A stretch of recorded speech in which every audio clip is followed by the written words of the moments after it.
amazing viewers and subscribers, and welcome to a fun, exciting Doctor Who Big Finish review for today. And today I'm reviewing Doctor Who, the 4th Doctor Adventure, Series 14, Volume 2, which is, of course, The Ruins of Kaerula. I enjoyed this set a lot more. As you can see, I've kind of done like a little figure sort of thing here with the TARDIS, Leela, Brigadier, the Doctor, and of course, K9. I absolutely enjoyed listening to these 3 stories. Now, I took my time with the set. This is the first part, and then, of course, I went back and listened to the second story, and then let's just finish listening to the 3rd story yesterday. Well, late yesterday.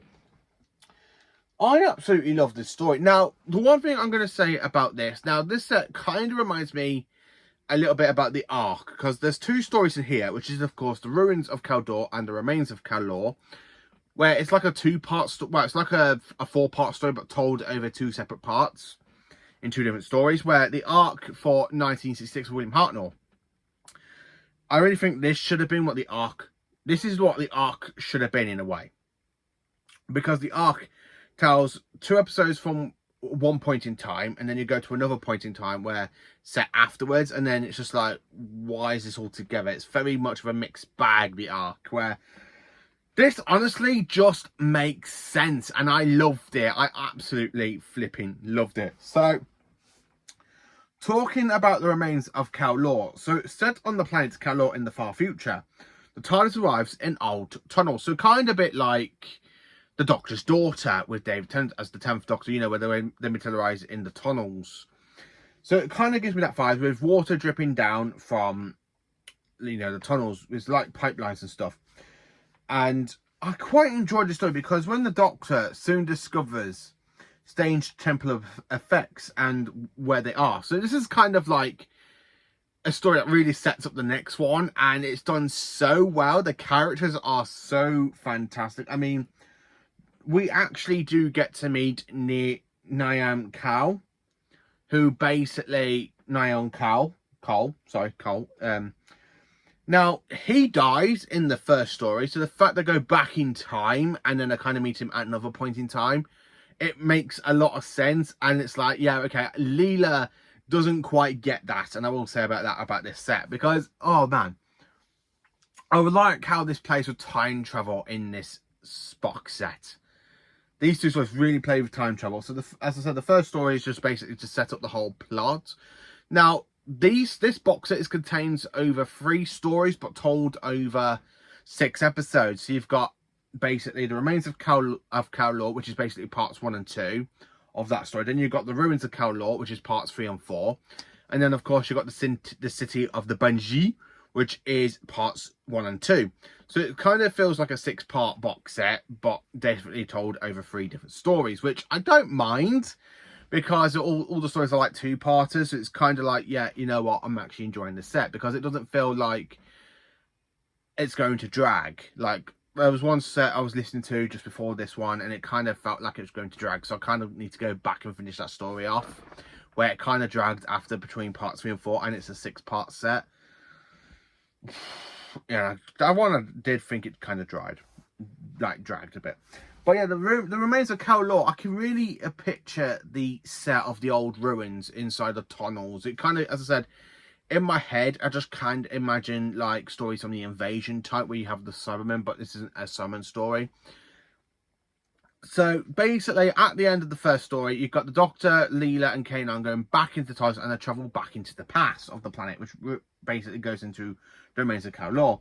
So when the Doctor, Leela, and K9 arrive in the past where the temple effects need to be stopped, the Doctor puts his plan into action. Only Niam Cole is in both stories, as I said, because we literally see him die. And the fact this story, for Leela's point of view, she's seen him die. So when she sees him like in the past really young, she's like, this, I can't get my head around this. I can't get my head around this, which I really quite enjoyed, because again, Leela is an alien, aka she's from the tribe of the 17 that we meet in, of course, The Face of Evil. So it's a nice kind of way to play with that, and Leela doesn't kind of not get that. It's done in a way that's just pure brilliant. Just pure brilliant. The way they play with that, and it's done so well. And it's just done, as I said, it's done literally so fantastically well. It's just brilliant. It honestly is. And I quite enjoyed it. So both of these two stories, I have to give an A++, and then of course it is an 8.5 out of 10. There's not really much I want to say about this two-part story because I don't really want it to kind of feel like I'm spoiling it for you, because I kind of want you to go and listen to these set themselves, because this set, oh man, I loved it. I really enjoyed it. But yeah, it's not a 10 out of 10, but it is an 8.5 out of 10, which because I enjoyed it, but I enjoyed the last story a lot more than this story. And I will literally explain right now why I enjoyed the last story a lot more. Now, the story I'm literally talking about is, of course, the city of Banji. So the Doctor is basically called back to Earth by using the space-time telegram that the Doctor gave the Brigadier, as mentioned in Revenge of the Cybermen and, of course, Terror of the Zygons. So the Brigadier is basically trying to do a peace conference in, as you wonder, like as we see him do in like The Mind of Evil, or basically Day of the Daleks. So he's kind of doing like a peace talk sort of situation where one of the negotiators end up being killed. So when the TARDIS does arrive, it's kind of like a stormy Geneva. So it's like a stormy Geneva. And it's quite interesting as well, because when the Doctor, Leela and K9 arrive, I like basically the Brigadier's conversation with Leela where he goes, "So you're the latest one, are you?" And she goes, "Latest one?" And she goes, "I'm his best friend." Whoa. The Doctor has many best friends, Miss Leela. And I like how the Brigadier and Leela don't get on in the first part, because there are a lot of bickering between these two. I mean, Brigadier a soldier, where Leela is basically a savage, and it's just really great connection. And of course, when the Brigadier sees K9, "Will it rust in this weather, Doctor?" "No, Brigadier, no." I actually quite enjoyed that. Now, this story is basically the Brigadier's second trip in the TARDIS, because the first time the Brigadier steps foot in the TARDIS on screen is back in 1972, 1973 in The Three Doctors. And then the second time we kind of see him in the TARDIS is, of course, Mordrin Undead in 1983. So the Brigadier's only stepped foot in the TARDIS twice, but now you can literally say, you know what, he stepped foot in the TARDIS 3 times in his lifetime, and of course he travels to the 32nd century, because what's caused the person to die is basically an apparition from the 32nd century. So the Brigadier, the Doctor, Leela and K9 do go into the 32nd century, and of course do get into the point of the story. I quite like the ending, because the ending really made me flipping chuckle. And I mean, it made me chuckle, because when the Doctor, Leela and the Brigadier and K9 kind of say goodbye, and the Brigadier is there looking a bit gloomy, because he explains, going, "Oh, that's war, Doctor. Every war." You know, because the Brigadier kind of says, what's the point in these negotiations if people are still going to be fighting in the 32nd century? And the Doctor is just there trying to put the Brigadier at ease in a way. And it's done so well. And then when you get them back in the TARDIS, and the other space-time telegram kind of comes through, and it's the Brigadier from 3 weeks later, it made me chuckle. It really did, because, oh, they just said goodbye to the Brigadier. Oh, hang on, Brigadier, I'm on my way again. You know, it just kind of made me laugh in an essence of a way, because it's just brilliant.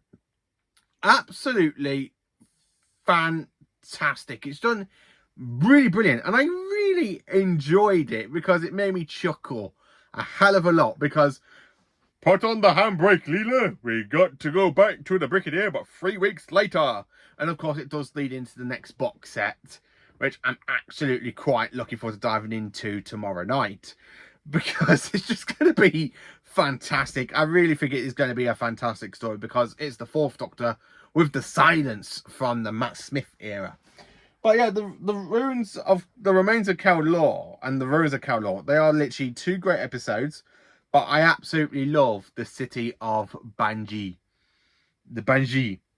Because it's literally the Doctor and the Brigadier reuniting. So this kind of takes place after Terror of the Zygons, for the Brigadier's point of view, where basically the Brigadier said goodbye to the Doctor, Sarah and Harry.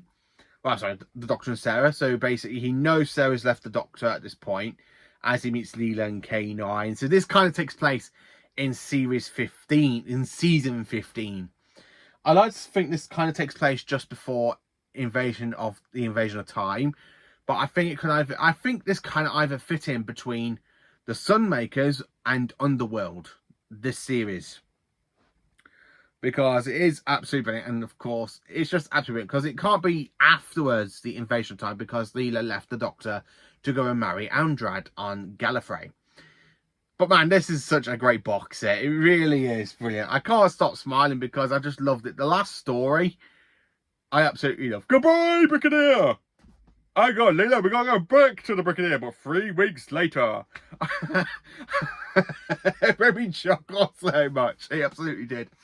So this box set is really, really good. I love it. I absolutely flipping enjoyed it. It's just a cracking box set. So you're probably wondering, how do I rank and rate these stories? Well, going up to basically the remains of Kaerula is definitely 8.5 out of 10, and it's an A++. The remains of Kaerula again is a ++, and it is an 8.5 out of 10. Where the final story, because I just enjoyed it so much, I've had to give this one a whopping 10 out of 10, and it is an A+++++++. Because I absolutely loved it. It's just one of those stories I can really see myself listening to this on, when I'm kind of having a bad day at work. I can really imagine myself putting my headphones in at work and just going away with this audio at some point, because it just makes me chuckle. It really makes me laugh, and I love the kind of banter between the Brigadier and Leela. It's just so good. It's just absolutely fantastic. It really is. So let me know in the comments what you think of this box set of the 4th Doctor Adventures Series 14 Volume 2. Do you enjoy it? Do you not enjoy it? Let me know. Please do like, subscribe, and share. And join for awesome Doctor Who content. And the next review for Big Finish will be the last Q of the Nions, which of course has the 4th Doctor meeting the Silence. And I can't wait for that one. So stay absolutely magnificent, every single one of you.